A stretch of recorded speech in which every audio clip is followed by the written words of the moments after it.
tal? Soy la periodista Rocío Galván y esto es el programa Diálogos desde la Frontera, un programa que se edita y produce desde las instalaciones del Colegio de la Frontera Norte en la ciudad de Tijuana, Baja California.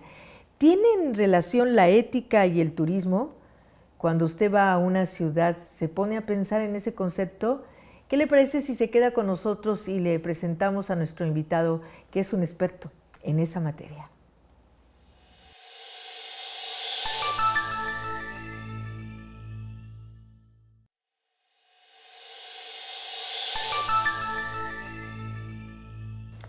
Bueno, pues les presento a nuestro invitado, es el doctor Álvaro López López, del Instituto de Geografía de la Universidad Nacional Autónoma de México.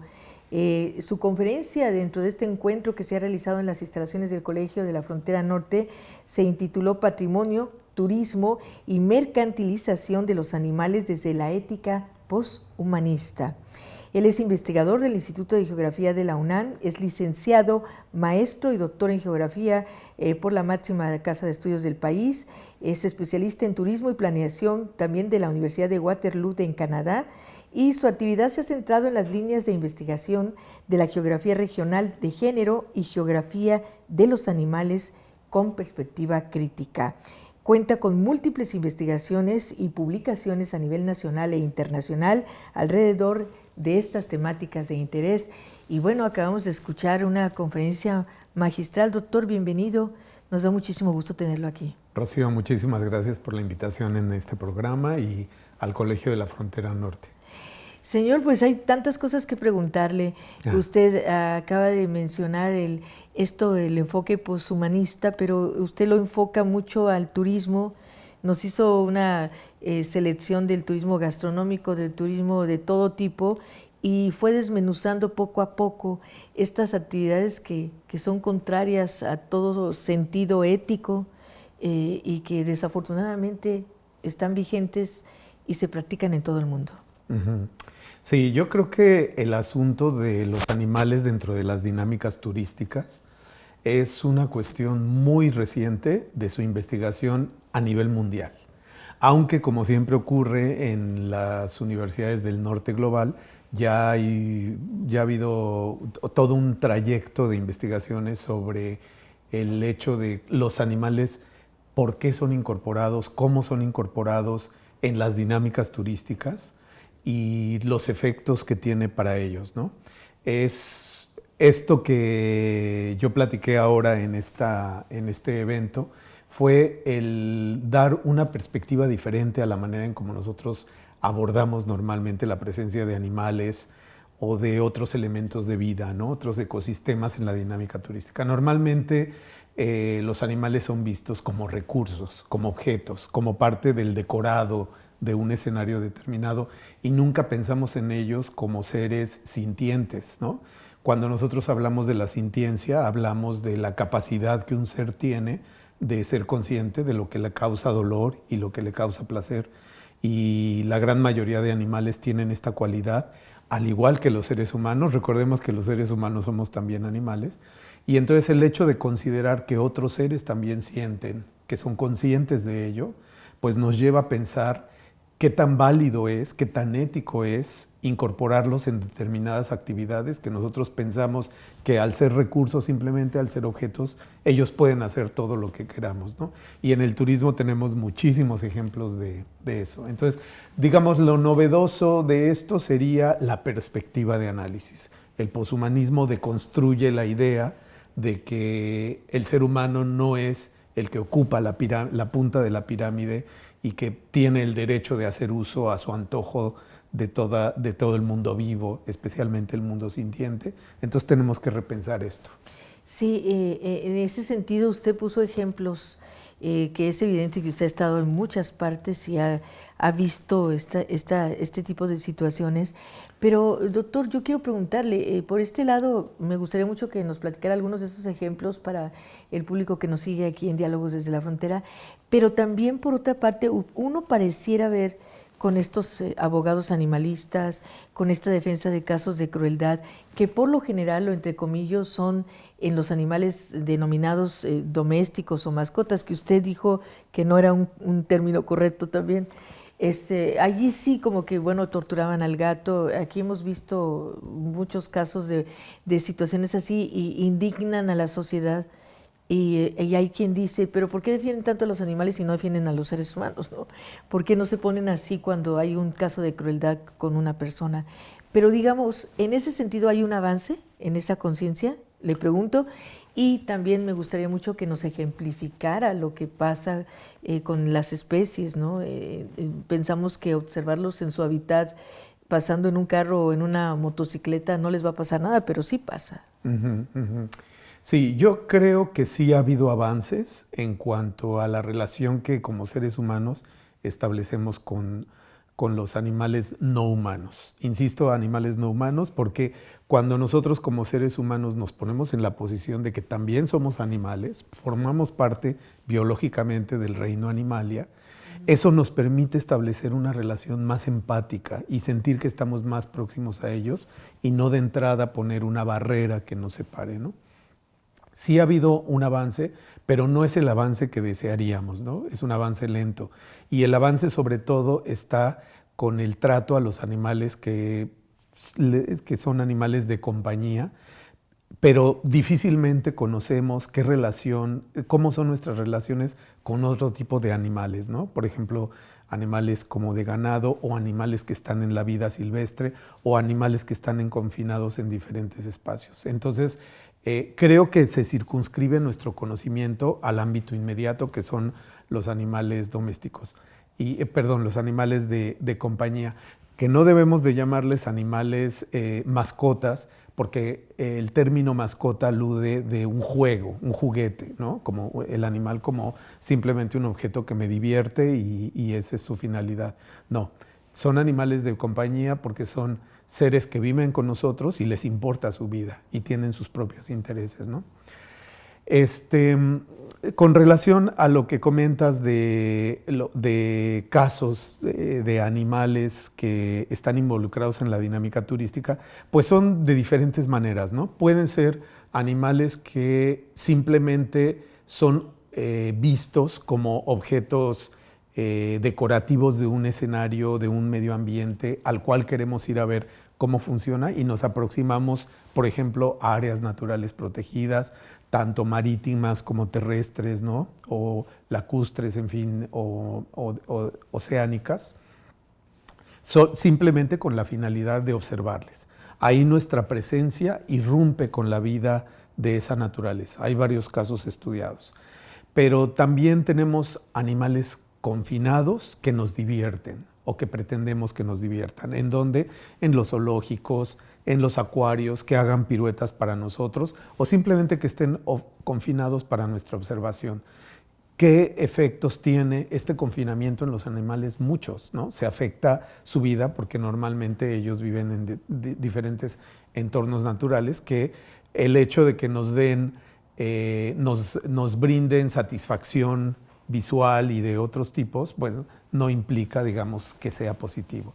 Y los animales utilizados, usados con la finalidad de que brinden un servicio en transportación, en ciertos tipos de gastronomías exóticas, en fin. Entonces, yo situaría como en 3 diferentes niveles estos animales. No sé cuál te gustaría que platicáramos pues más. Yo creo que los 3, pero ¿qué le parece si hacemos una pausa? Hemos llegado al final de nuestro primer corte. Regresamos después de esto en esta interesante conversación.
continuamos con esta conversación y nos hablaba de esta división entre estas tres situaciones específicas que tienen que ver con el turismo. Y doctor, yo le agregaría una pregunta más. Y bueno, nosotros conocemos el debate con los toros, la tauromaquia y quienes finalmente han logrado que se suspenda y toda esta polémica, ¿no? En este sentido de la libertad del ser humano por elegir lo que le gusta. Pero bueno, esa libertad tiene que tener, en ese sentido yo pregunto, un respeto y una ética, ¿no? Hacia las otras, hacia los otros animales. Sí, sí, ¿verdad? sí, sí.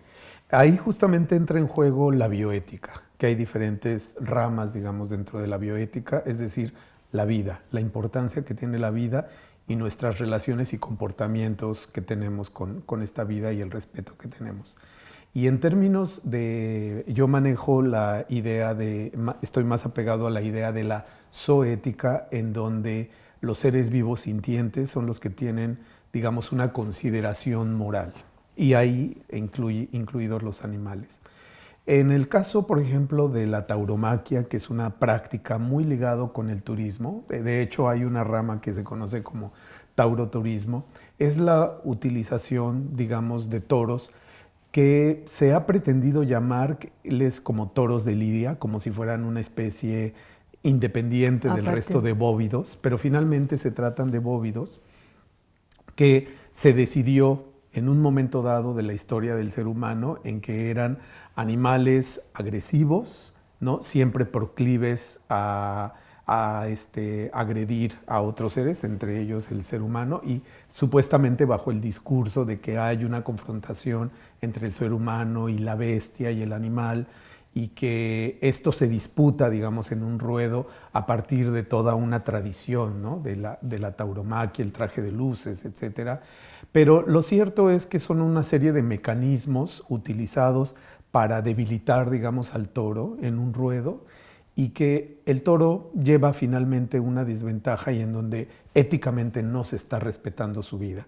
El hecho de que nosotros como seres humanos nos divirtamos o gocemos o disfrutemos o nos sintamos excitados, digamos, en una plaza de toros, observando la masacre de un toro, es una cuestión no ética, porque el toro y el ser humano no están en las mismas condiciones. El ser humano posee herramientas, espadas, ¿no?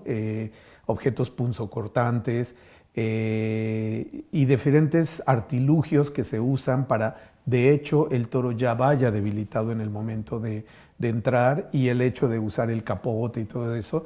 Si la confrontación fuera cuerpo a cuerpo sin el uso de ninguna otra herramienta, podría pensarse como algo más justo, pero el toro no le interesa confrontarse en esa lucha a muerte, ¿no?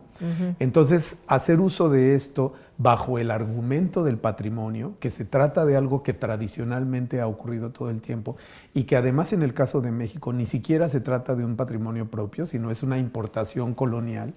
Evidentemente esto ya no tiene no debería de tener un procedimiento, porque en términos éticos esto no es válido, porque la vida de ese otro ser importa. Y promover un turismo a partir de la tauromaquia es algo simplemente que es reprobado desde una zoética y en general desde una bioética, ¿no? Y hablaba usted de esto que también expuso en su conferencia. Por cierto, felicidades a los integrantes de la Maestría de Desarrollo Regional de aquí del Colegio de la Frontera Norte que lo invitaron. Gracias. A usted y a otros destacados científicos. Doctor, usted dividió, por ejemplo, algo que se habla mucho, el turismo gastronómico, el turismo en estas diferentes, y donde hay una utilización de los animales. Sí, sí. Hay prácticas que realmente incluso más allá de cosificar, ¿no?, a los animales, objetivarlos, convertirlos en objetos y en recursos, que evidentemente esto tiene sus problemas éticos, pero que ni siquiera cumplen con las normas oficiales mexicanas para dar muerte a los animales que son utilizados para comer, ¿no? Entonces, en el caso, por ejemplo, del mole de caderas o el cabrito, ¿no?, que son platillos considerados exóticos. El cabrito, un platillo muy, muy caro. A veces desconocemos de dónde proviene y en qué circunstancias se da la generación de este tipo de guisos de gastronomía exótica, ¿no? Por ejemplo, el cabrito implica, el mole de caderas es este platillo que se genera a partir de llevar, ¿no? Son cientos de chivos que se llevan de diferentes partes de Oaxaca, sobre todo de la costa, hacia el interior, pasando por diferentes zonas montañosas, que durante todo este periodo no se les permite comer, solamente se les da sal y no beben agua, con la finalidad de que se genere una carne exquisita que después tenga un sabor muy especial. Esto atenta contra todas, digamos, el comportamiento ético que como seres humanos deberíamos de tener si es que vamos a consumir productos, digamos, de origen animal.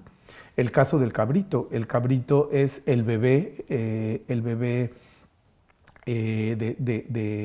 de la cabra, ¿no?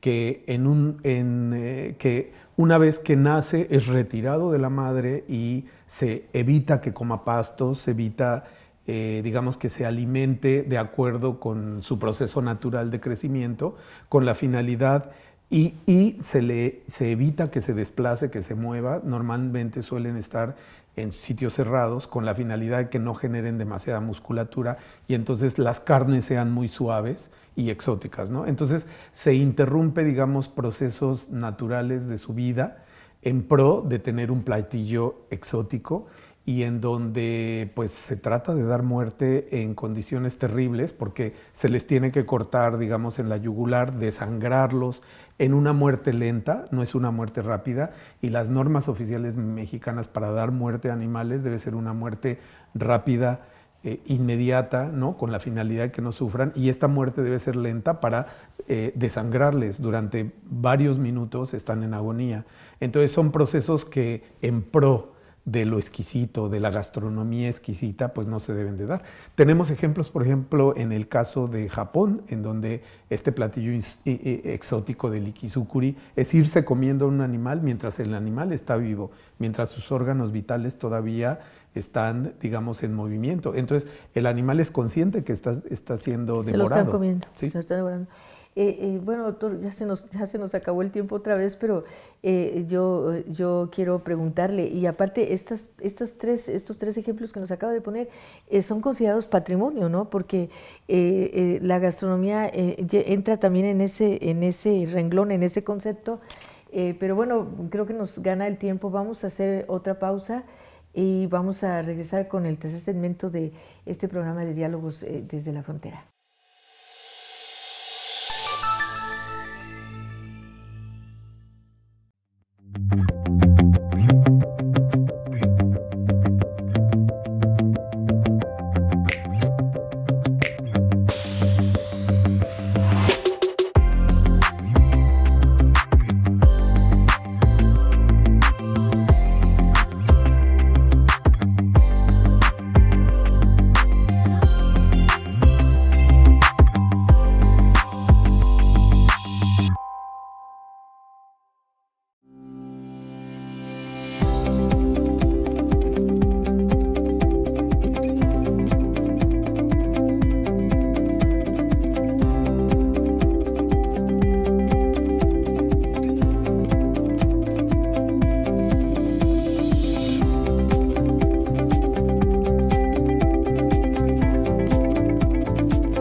Bien, pues retomamos esta conversación con nuestro invitado hoy en Diálogos desde la Frontera.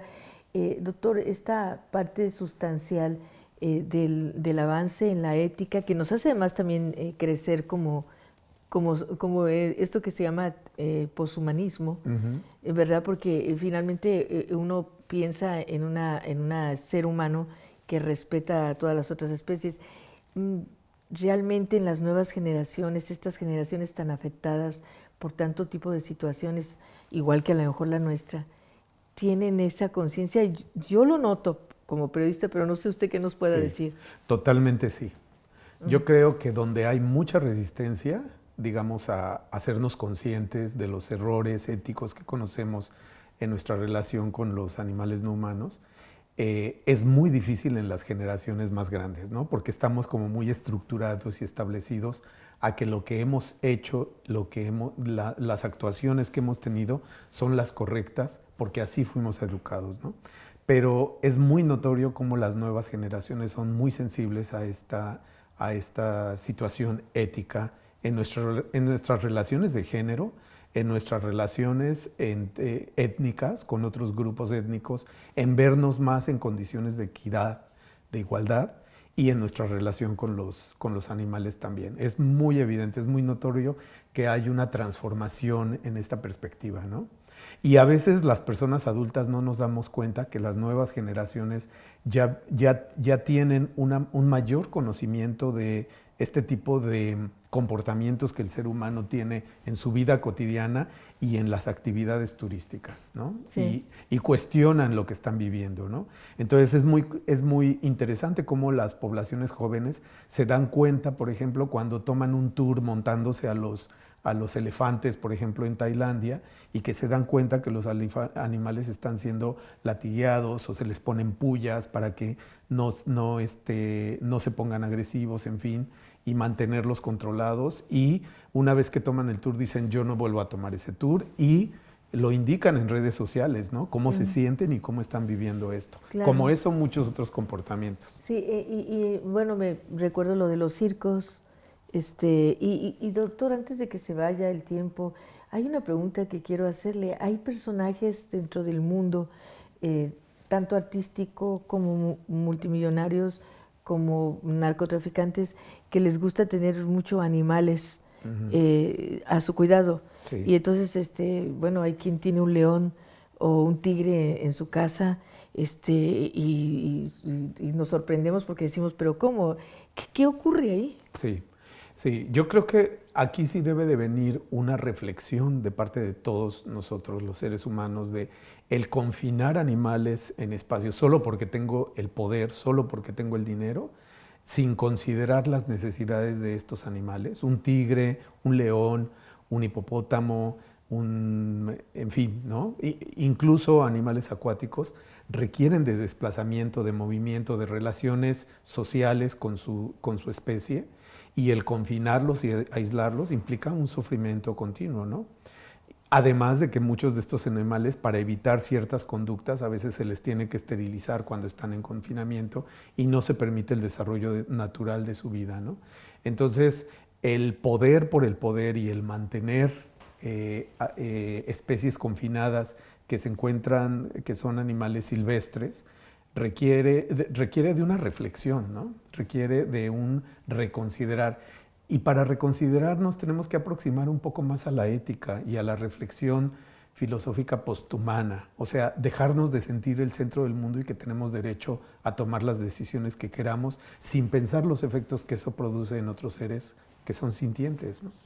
Y sí, claro, en ese sentido, y bueno, pues cuando tenemos aquí muy cerquita en California varios parques en donde la diversión es precisamente con animales acuáticos, ¿verdad? Y entonces cuando la ballena está brincando y nos salpica y todo el mundo se ríe, no sabemos qué está pasando ahí, y toda la adecuación de un animal que pues lo que menos quiere es estar en una piscina de metros por metros, ¿no? Cuando claro, lo que quieres es a lo mejor estar libre. Estar libre. Son seres, además, muy particularmente los mamíferos marinos, como ballenas, delfines, son seres muy sociables entre su grupo, que requieren procesos naturales de desplazamiento, ¿no? Entonces, estar encerrados les estresa Y claro, como nosotros vemos que saltamos, brincan y pensamos que nos besan, en fin, pensamos que están felices, pero lo cierto es que ellos están actuando de esa manera porque está condicionada su comida. Está condicionada, claro. Entonces, ahí debemos de pensar no en nuestro beneficio, sino en el beneficio de todos estos seres sintientes y vivos. Insisto en lo sintiente.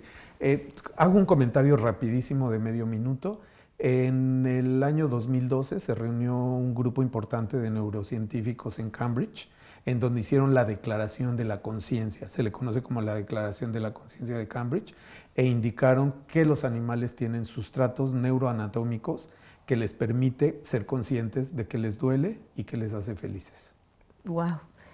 Pues la verdad la vamos a leer. ¿Dónde podemos leer detenidamente sus ensayos, sus observaciones, doctor? Porque se nos agota el tiempo. Yo creo que si se meten a la página del Instituto de Geografía y buscan la liga del doctor Álvaro López López, a partir de esa liga pueden encontrar mis publicaciones o teclear en Google académico Álvaro López López y turismo y antiespecismo o turismo y animales y encontrarán las publicaciones que he generado.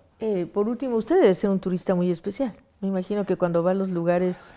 Yo escojo los lugares a los que voy, verifico con toda claridad por dónde me voy a desplazar, qué prácticas, digamos, hay detrás, qué ocurre detrás de las prácticas turísticas, con la finalidad justamente de no afectar la vida de los animales. Pero si bien antes me gustaba mucho internarme y explorar por muchas áreas naturales protegidas, ahora soy muy cuidadoso y a veces, en la medida en que puedo, evito las zonas donde pueda afectar sobre todo a los animales, ¿no? Pues muchísimas gracias por esta conversación. Le agradecemos enormemente y bueno, lo vamos a seguir. Y gracias por invitarnos a hacer un turismo diferente. No, con mucho gusto y gracias a ustedes por invitarme. Y yo quiero agradecer a todo el equipo que hace posible este programa. Hoy la lista está larga. Óscar Ochoa, Leonardo Barajas, Jaciel Montes, Yareli Núñez, Rafael Sánchez Gerardo y por supuesto a Estefany Gutiérrez, y no puedo olvidar a Fabián Ayala, que siempre está al pendiente de nosotros. Creo que todos están ya en esta lista. Muchísimas gracias. Lo invitamos a visitar nuestros contenidos, los contenidos del Colegio de la Frontera Norte en las plataformas, en las redes sociales y a seguir el programa Diálogos desde la Frontera. Hasta la próxima.